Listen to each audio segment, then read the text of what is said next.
Hey, what's up, everybody, and welcome back to Impact. My name is Pastor Tyler, and I want to thank you for checking out our virtual Devo today. Wherever you're watching this from today, we hope that you get something special out of it. So whether that's your kitchen, your living room, your bedroom, whatever the case may be, we want you to know today you're awesome. You could be doing anything else in the world right now. You could be watching Netflix, playing Fortnite, but you chose to hang out with us at Impact, and that means a lot, so thank you. So without any further introduction, let's get into this week's virtual Devo, shall we? Our text today comes from James chapter 1, verses 2 through 4. It says this: "Consider it pure joy, my brothers and sisters, whenever you face trials of many kinds, because you know that the testing of your faith produces perseverance. Let perseverance finish its work, so that you may be mature and complete, lacking nothing." In the next few moments, I want to talk to you about testing. How many of you watching this right now love taking tests? I can't see or hear any of you right now, but I'm guessing most of you said no or had no response at all. I think it's safe to say that most of us don't like taking tests at all. In fact, a lot of you guys are pretty happy right now. Not being in school means no class, no homework, and especially no tests. So not to bring up anything that you already dread, but I want you just real quick to think about all the ways that you study or prepare for a test. So maybe that's your class notes, maybe that's your textbook. Some of you get pretty tricky with those note cards that you use and you memorize those. My personal favorite is something called Quizlet, and if you ever have used Quizlet, you know what I'm talking about. Quizlet comes in clutch, especially in college. Also, quick side note, if you've ever publicly published a Quizlet online for other people to use, I just want you to know, you're the real MVP. Anyway, there's a lot of methods that we use to prepare for a test, but how about the times that we use to study or prepare for a test?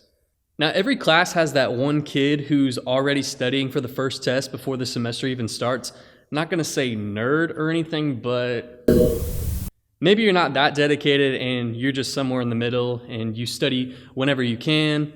And then there are some of us, myself included, who are the classic crammer. We cram everything in either the night before or the morning of, and this requires a lot of Mountain Dew, a lot of Taco Bell, a lot of caffeine.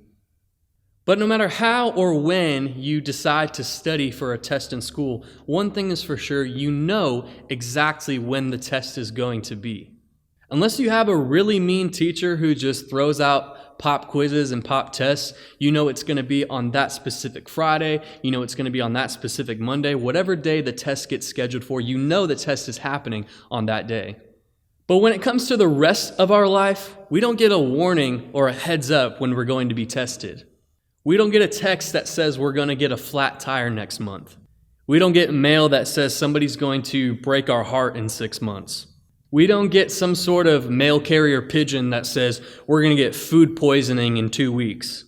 Although that would be really cool if we did. But in life, we never know when the test is going to be. So here's 3 things today I want you to know when it comes to tests. Number 1, life is full of tests. Just like we mentioned a second ago, we don't know when the tests of life are going to come, but we know that they're going to come. In verse 2 of our passage from today, it says, "Consider it pure joy whenever we go through trials." Notice that it doesn't say if we face trials, it says when we face trials, implying that trials are going to come. So whenever something difficult in our life pops up out of nowhere, completely unannounced, to a degree, we shouldn't be surprised.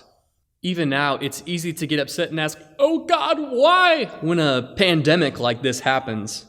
But if it wasn't COVID-19, then it probably would be something else in our life that we struggle with. And even after this virus is long gone, there's still going to be problems that we face for the rest of our life. Bottom line, tests are bound to happen in life. Second thing I want you to know is this: tests make you better. You may not feel like you're growing in the moment, but every single hardship that you go through in life is going to make you better and is going to make you more mature. Our passage from today says that testing gives way to perseverance and maturity and completion. I remember the first time that I lifted weights, and it was not a great experience at all. I remember feeling really embarrassed because every single guy in the gym could bench press more than I could. All these guys were benching this heavy weight, and I was just over in the corner just trying to get the bar off my chest. It was really difficult and physically painful the first few times that I lifted. But the more that I did it, the stronger that it made me. The more endurance I gained from it, and it made me a better athlete. It's the same thing with tests in life. It may be hard and difficult going through it, but at the other side of it, our faith is going to come out stronger and better than it was before. The third and the last thing I want you to know about tests is this: tests should bring us joy. This is almost the complete opposite of when I asked you earlier, do you like taking tests? Our first reaction to test taking is often angry or sad or just straight up annoyed. Strange enough, though, our passage says that when we go through trials, we should consider it pure joy. I want you to think of the last time you experienced anything close to pure joy.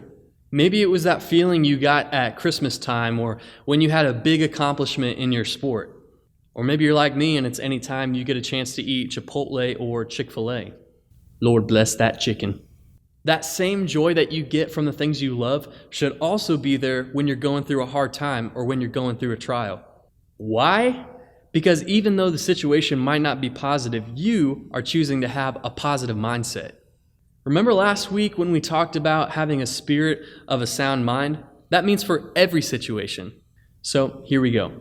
This is my encouragement for you this week. I want you to stop looking at your trials and your tests as some sort of punishment.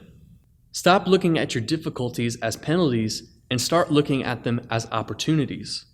They are there to make you better. God is going to use them to make you stronger. And I believe when you come out the other side of it, you're going to be stronger and more complete than you ever were before. If you're watching this right now, I want you to know I'm praying for you. I believe in you, and I'm here for you if you need anything. I want you to know you're not in it alone. You have my support, and I know that God's going to help you through it too.